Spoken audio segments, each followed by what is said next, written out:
Oh great, it's wintertime again. A time when temperatures are crap and it's never fun enjoying the outdoors.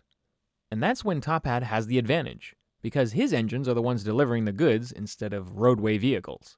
However, Oliver is one of those engines who's not so into the whole idea.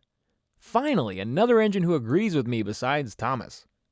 I'm a great Western engine, he chuffed one day. I shouldn't have to shiver. Begging your pardon, Mr. Oliver, said Toad, but I think snow is splendid. That huff of frustration was funny to hear coming from Brandon. Although I picked out the first continuity issue for him. Oliver's voice didn't have that twang when he started with Emily's new coaches. Anyway, as Oliver continued to do his job, he noticed a snowman was being built nearby. Just an observation, Mr. Oliver. Snow is magical. Oh.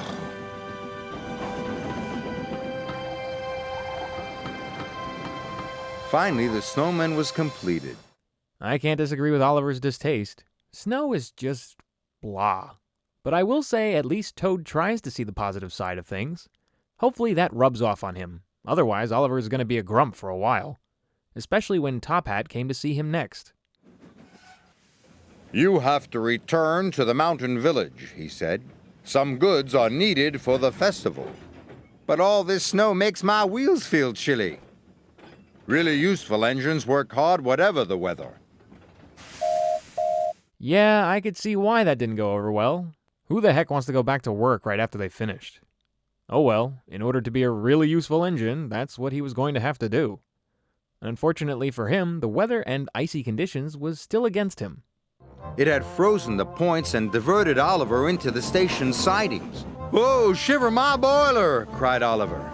Is there a problem, Mr. Oliver? Yeah, there is!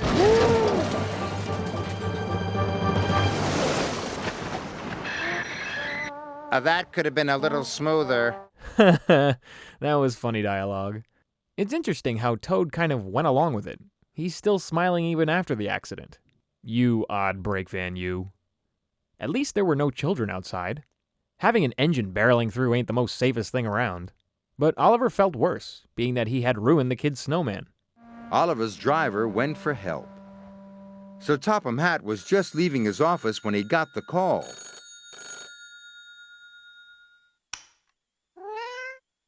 Duck will bring the breakdown crane first thing in the morning, he said. And of course, because the human characters could fit into buildings, Oliver and Toad had to be left outside in the cold. That stinks. It already looks like Oliver's getting frostbite. But that wasn't the worst bit. As night came, temperatures dropped and then things really froze over. Sounds super comfortable, right? Not. And hey, who knew Top Hat had a cat? I was right all along. There's nothing magical about snow. Brr. Toad was beginning to think Oliver might be right. Next morning, the children saw the situation. Hey now, anyone hear that snowfall piano cue? That was unique. As it turned out, though, while Oliver felt the children would be upset about his intrusion, they in fact loved the idea of making Oliver their next snowman. But only when he awoke to find himself dressed as the Frosty sculpture. Even after Duck came with the breakdown train, Oliver was content with where he was. You were right, Toad, Oliver called. There are some magical things about snow. Perhaps, Mr. Oliver, shivered Toad. Absolutely. Not me. I'd still be cold and frustrated. I mean, sure, the kids would be a nice welcome, but I would still be freezing, as Toad had just demonstrated. But hey, now the shoe's on the other foot. Oliver finds the snow somewhat more manageable, and Toad isn't as high-spirited about it. This story at least demonstrates again that sometimes bad things can lead to better things in the long run. I'm sure if the kids found Oliver to be something to blame for, he would have felt worse. Thankfully, the kids didn't take it that way, though. I'm just curious now as to what it'll take to try and change Toad's mind. Locations were a bit different this time, being that the season has changed for this story. We got to see a couple familiar locations with snow on them instead. There were places like Rolf's Castle, where Oliver passed by the snowman, Callan Castle, Oliver's Shed, and Tidmouth Tunnel. Music, though, again sees improvement with the inclusion of the piano keys for the snowfall. It definitely fit the setting.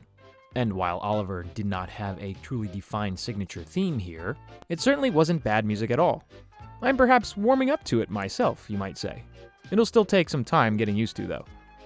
Next episode is Something Fishy. Thanks for watching.